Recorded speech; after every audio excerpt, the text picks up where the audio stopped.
Shalom jemaat Tuhan, selamat malam. Apa kabar saudara malam hari ini? Doa kami tentunya saudara sekalian tetap dalam keadaan yang luar biasa baik, tetap dalam berkat dan pemeliharaan Tuhan yang hidup.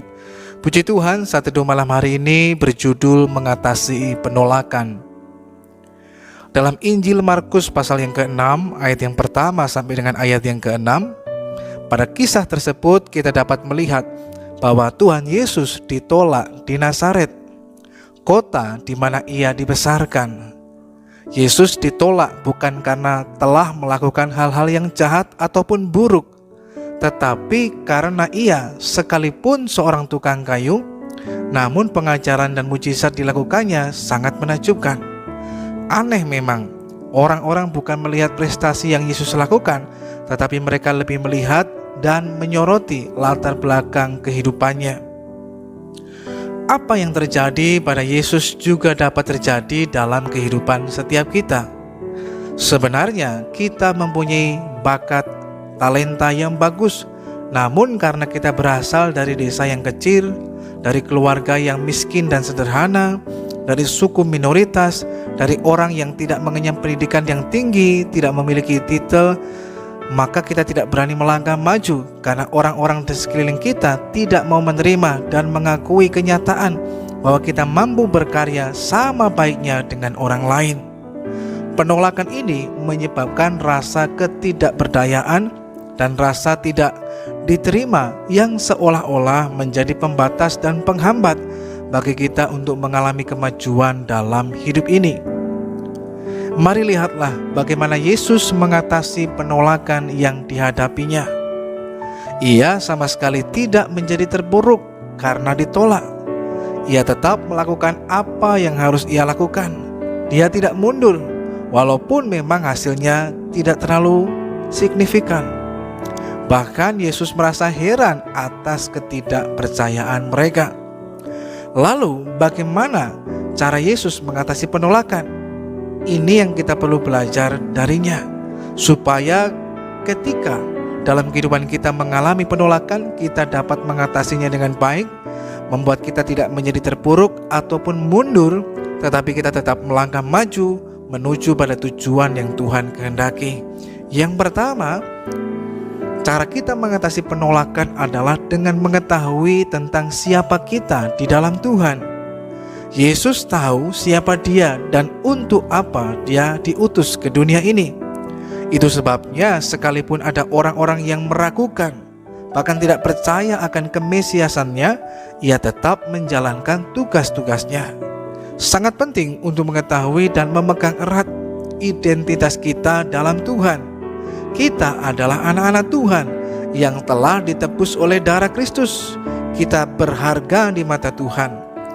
Jika kita sungguh-sungguh sudah bertobat dan menyerahkan hidup kita kepada Tuhan, maka Tuhan akan bekerja dalam hidup kita dan kita akan memiliki pikiran Kristus, kehidupan yang baru di dalam Tuhan dan panggilan hidup yang sungguh mulia pada panggilan surgawi dalam Kristus Yesus Tuhan. Yang kedua, dengan mengetahui dan mengenal peranan kehidupan kita dan tetap berpegang teguh pada tujuan hidup yang Tuhan nyatakan. Yesus sepenuhnya mengetahui apa tugasnya di dunia ini, dan tidak sedetik pun ia membiarkan orang-orang atau keadaan di sekitarnya membelokkan tujuan hidupnya, apalagi menggagalkannya. Dalam Injil Markus pasal yang kedua ayat 17, Yesus mendengarnya dan berkata kepada mereka, "Bukan orang sehat yang memerlukan tabib, tapi orang sakit.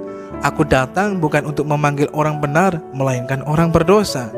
Bahkan dalam Yohanes 4 ayat yang ke-34, kata Yesus kepada mereka, "Makananku ialah melakukan kehendak Dia yang mengutus aku dan menyelesaikan pekerjaannya." Keyakinan akan siapa diri kita yang sebenarnya dan keteguhan hati kita untuk tetap fokus pada panggilan surgawi dalam Kristus Yesus Tuhan akan membuat kita tidak mudah merasa tertolak, karena kita tahu identitas kita di dalam Tuhan. Dan inilah yang kita perlu ketahui dalam diri kita dan kita memegangnya. Kita mengenal siapa kita di dalam Tuhan, sehingga kita menjadi orang yang tidak mudah merasa tertolak, Tetapi sekalipun kita mengalami penolakan pun, kita tidak menjadi sakit hati, kita tidak menjadi orang yang mudah kecewa ataupun pahit hati, melainkan kita dapat terus melangkah maju dan tidak mundur hanya oleh karena penolakan. Justru hal itu menjadikan kita sebagai satu batu loncatan untuk membawa kita naik pada level yang lebih tinggi lagi, pada tingkat iman yang lebih besar lagi di dalam Tuhan. Mari kita berdoa. Bapa Surgawi, kami bersyukur kepadamu Tuhan buat anugerah-Mu dalam kehidupan kami, bahwa kami mengalami dan merasakan dalam hidup ini betapa baiknya Engkau dalam perjalanan hidup kami. Malam hari ini kami merendahkan hati dan mohon pengampunan kepada Tuhan atas segala dosa dan pelanggaran kami. Tuhan kiranya menguduskan kehidupan kami. Tuhan Yesus, kiranya Engkau menyatakan kehendak-Mu bagi hidup kami lebih lagi, agar kami sungguh-sungguh mengerti dan mengenal tentang identitas kami, nilai diri kami di dalam Tuhan, sehingga hal itu akan membuat kami tidak mudah merasa tertolak di dunia ini. Tapi sekalipun mungkin diizinkan mengalami penolakan, tidak membuat kami menjadi berkecil hati, tapi sungguh kami tetap berbesar hati, karena kami tahu siapa kami di dalam Tuhan. Terima kasih Tuhan, kami menyerahkan hidup kami dalam tangan Tuhan. Tuhan pimpin, sertai, bahkan melindungi. Dalam nama Tuhan Yesus kami berdoa malam hari ini. Amin. Hanya orang yang mengenal dirinya dan yang berpendirian teguh yang tidak mudah merasa tertolak. Selamat malam, Tuhan Yesus memberkati.